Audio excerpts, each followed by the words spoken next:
Dahil nga nag-comment sa video ko si Nanay Diaries, ayan, naalala ko na naman yung kanyang mga tips. Ang tips niya na lagi kong nakatatak sa isip ko yung halimbawa kapag ikaw ay magsusukli katulad nito, 500. Pag magsusukli, ganito daw dapat mga kasari. Instead na papagan yung abot mo, ayan, pag ganyan yung abot mo sa customer, ang gawin mo, dapat daw papaganito. Lilipat din. Lilipat? Anong lilipat?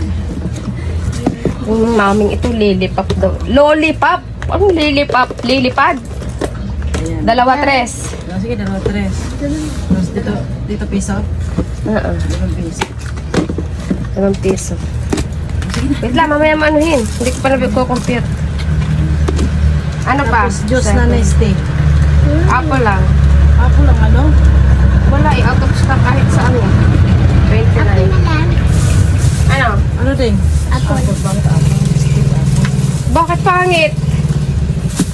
Bakit pangit yun? Tang na lang, kanutang. Ano? 22, alin? Tang na lang. Pineapple? Oo. Apple pen. 5-1. Yan, kapag halimbawa daw ay magsusukli, yan ha, naka-vlog kayo. Vlog ka?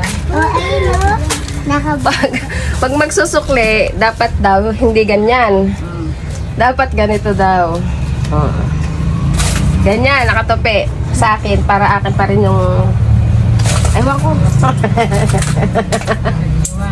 51. So, sukli mo ay 49. O, ayan. Ganun daw dapat. So, paano? Hi muna. Hello. Hello, madam. Alright. Thank you.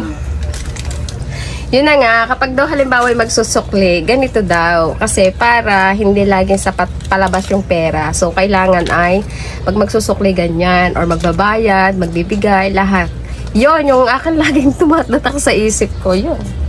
Yan lang. Pero minsan nakakalimutan ko, nakakapagbigay pa rin ako ng ladlad. So, yun lang. Bye.